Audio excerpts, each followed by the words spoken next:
Hello and welcome back to the Linux Panic YouTube channel. In this video we are going to be looking at installing HTOP on my Linux from scratch operating system. Now before we continue into the video, I would like to thank my channel members being Von Garden, Ayush Verma, Cooley, The Storm with a Zero, Wheezy, Reverse Don and Mislav. I'd like to thank you all very much for being supporters of mine. Let's continue into the video.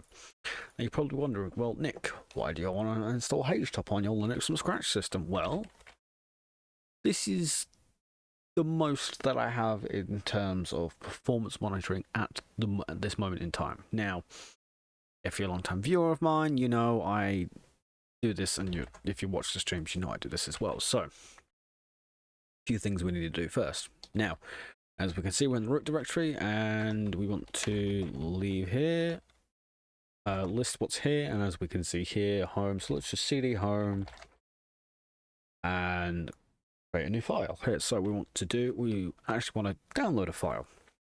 We want to download HTOP, the source file for HTOP in this scenario.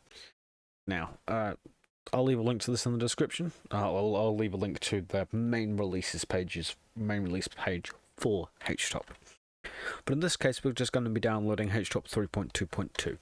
So to do that, we want to do wget https://github.com/htop/releases.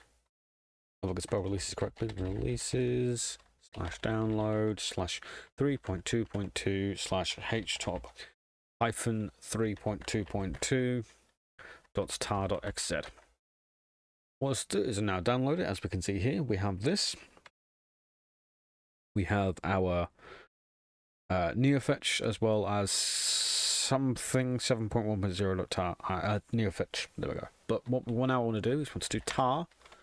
So the verification stuff, tar-xvf htop, and we do that. We now have htop. We want to do cd htop, and we have a bunch of files here. Now, what we can do for this is we will be manually installing this from source. Now, HTOP do provide installation instructions from source. Now, to do that, to compile from source, download from the Git repository, or downloads, which we've done, and then run the following. So what we want to do is we want to do ./autogen.sh and ./configure and I'm HTOP. Now what this will do is this will now auto-generate configuration, and as we can see, it's done with the making. Again, because it's at 30 cores on this virtual machine, it's done. Barely any time at all. To install on the local system, run make install, and by default make install installs to user local. To change this path, use ./configure prefix equals /path.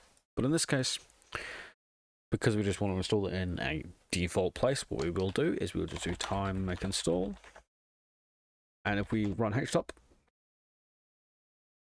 I say if we run HTOP, we might need to restart the system for this, considering the fact it's just getting everything to alive itself, like pick up, or we'll just reboot.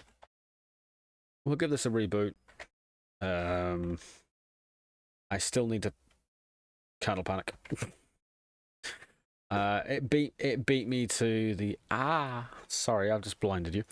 It beat me. Fine, force reset. It beat me to the boot menu escape. We want disk F10 E. I need to fix this, even though I said it correctly. VDA2 F10. No kernel panic. Yay! I've got to fix that at some point. Root. And what we want to do now is just quickly run neofetch. That time's wrong. And then HTOP.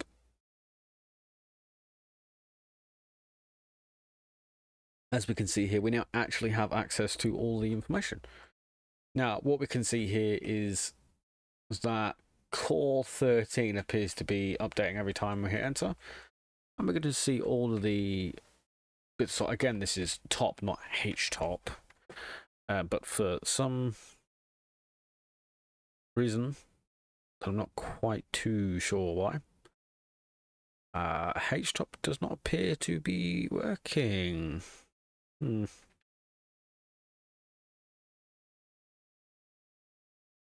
So what we can do to test that is we can do cd slash cd dot slash and then cd slash user slash local, and then it should, in theory, install in bin. So cd bin htop cd htop. We'll just do htop. And here we are. Now, I don't know an easy way around that would just to be alias that in to get the show up. As we can see here, we have a actual interactable version of a top, but for HTOP instead. Now, what we can see, we can actually see all the processes here, which I can tell you now is going to be useful because I need to. If you watch my last Linux from scratch stream, you'll know that for some reason, when building Mesa, it runs out of RAM. And I don't exactly know why. It thinks it has 1.5 gigs of RAM and then just dies. Not too sure why, but it does. But what we can see here is mainly what's running is NSCD processes, and that's it. As we can see here, there's barely anything here, which proves how lightweight of a system this is. Now this is using 102 megabytes of RAM, and I ask you to show me a system that runs at 102 megabytes of RAM. More than likely, what's going on here is HTOP's using the most. Now we can just say, hey, look, let's sort by, I don't know, priority.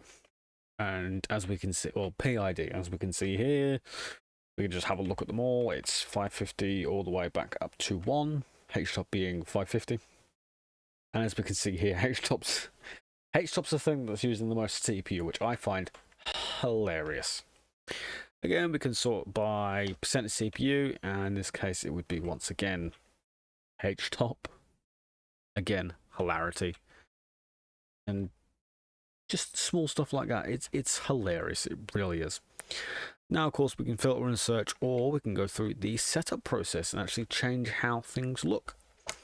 Now, for the meters, we can add in a clock. Let's go for uptime clock and add that in.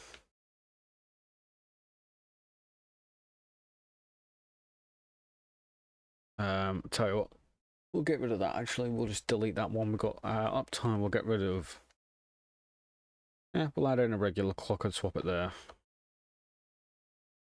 And of course, we can just have a look and see what's going on. And of course, let's pressure store information, ZFS archive, ZRAM, network IO, SE Linux state overview, and each individual CPU core, 0 to 29, because there's 30 cores and computers count from zeros, which is fine.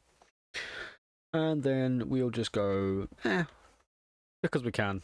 Hi, yes, I would like you to tell me what my battery is, and also hostname. See, HTOP is a useful bit tool for this, and it took literally seconds to install, and it's the most. It is the heaviest bit of software on the entire system, which I find hilarious. Yeah, here it is working in the wild. I would most likely just need to alias HTOP in, so whenever I put in HTOP, it just goes, hey, look, go there. Launch this, and nothing at all. But it works. And of course, I can just do near fetch and bada bing. But anyway, I would like to thank you very much for watching. If you like this video, maybe hit the like button. If you dislike the video, hit the dislike button. Remember, if you're a channel member, you get early access to videos like this one right here. You also get thanked out at the start of videos. Anyway, I'd like to thank you all very much for watching. Remember, when you use Linux, don't panic. I have been Nick. You have been amazing. I hope you have a wonderful rest of your day. Goodbye.